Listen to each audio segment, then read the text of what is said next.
এসেছে 2025 সালের one of the biggest মুভির ট্রেলার, সেটা হচ্ছে রঘু ডাকাত। তো 4টে থেকে ইভেন্ট ছিল, তখন আমি গোটা ইভেন্টটাই দেখছি পাচ্ছি ট্রেলার কখন আসবে। তো ফাইনালি ট্রেলারটা চলে এসেছে।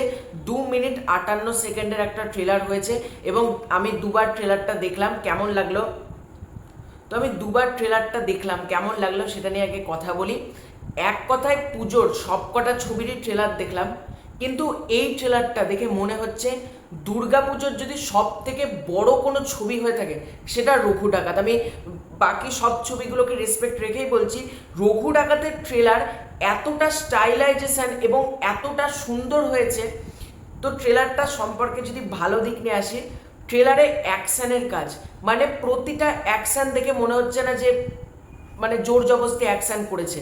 প্রতিটা অ্যাকশন সিকোয়েন্স ওয়েল কোরিওগ্রাফড এবং অ্যাকশন সিকোয়েন্সটা ওয়েল ডিজাইন্ড। যেরকম দেবদা ঘোড়া ছুটি আসছে, খাড়া দিয়ে একজনকে কুপিয়ে দিচ্ছে, তারপর তোমার একটা পার্টিকুলার সিনের কথা বলবো, জাহাজ থেকে দেবদা এবং ইদিকা পাল একসাথে দুজনকে জড়িয়ে ধরে যেভাবে ঘুরানোর ওই একটা রোম্যান্টিক দিকটা যেভাবে করা হয়, মানে এই জিনিসগুলো দারুণ হয়েছে। এবং অনির্বাণ ভট্টাচার্য মনে হচ্ছে ডেঞ্জারাস ডেডলি ভিলেন কিন্তু অনির্বাণকে আমরা পেতে চলেছি। অনির্বাণ যখন বলছে যে এই বাংলাতে শুধু নীল চাষ চলবে এবং ডাকাত যারা আছে, মানে ডাকাতকে লোকে ভয় পায় কিন্তু যারা বিদ্রোহী তাদেরকে লোকে পুজো করে, এবং একটা পার্টিকুলার সংলাপ ভুলে যাস না, রঘুর থাবা জমের বাবা, মানে দেবদা যেখানে ওভাবে বলে রঘুর থাবা জমের বাবা, মানে ওই সিনটা পিওরলি গুজবাম্পস। এবং লাস্টে কি রঘু ডাকাত মরে গেল নাকি ওখান থেকে আরও কোনো অ্যাকশন সিকোয়েন্স আছে, সেখানে দেখবে দেবদার পেটে একটা সেই ভালা টাইপের একটা বল্লম টাইপের ঢুকে যায় কিন্তু আমরা দেখতে পাই।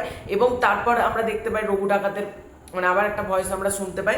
এবং দেবদার যেরকম, আমি একবার চালাবো না তো ভয়েস দিয়ে, আমি জাস্ট এবার মানে এমনি দেখবো, যখন ঘোড়া ছুটি আসছে মানে সলিড হয়েছে। এবং এখানে কোথাও গিয়ে সোহিনী সরকারের ক্যারেক্টারটা মানে একটু মানে কি বলবো, মানে ক্যারেক্টারটার মধ্যে একটু ক্রেজিনেস, একটা পাগল ব্যাপার রয়েছে। কিন্তু যেমন বলছে যে জন্মাবো জন্মে মরে যাবো, মানে এটাই কাজ ওইটা।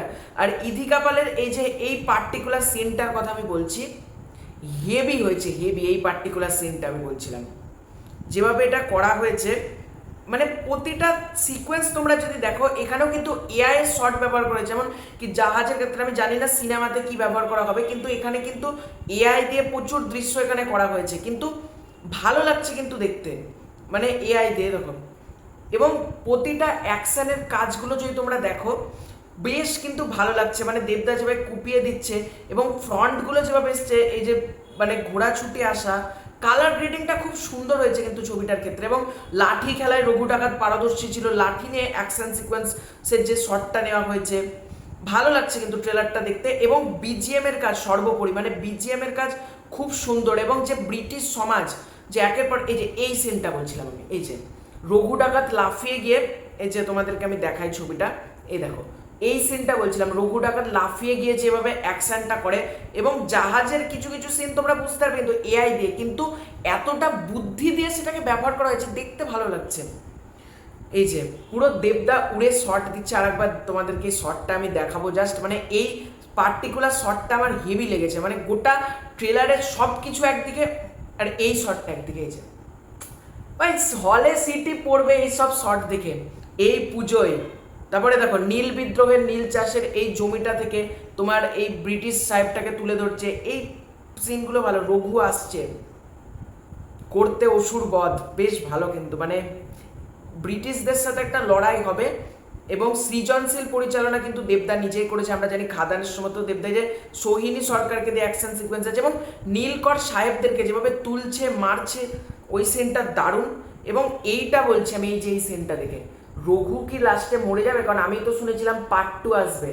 ভাই পার্ট 2 আসুক ভাই, রঘু ক্যারেক্টারটাকে মেরো না, আমি এটুকু বলতে চাই। কারণ বাঘা যতীনের মতন একে তোমরা মেরে ফেলো না, এই ক্যারেক্টারটার মধ্যে একটা দম রয়েছে। এবং পার্ট 2 যখন আসবে ছবিটা ছিটকে যাবে, কিন্তু এইটাকে মেরো না ক্যারেক্টারটাকে।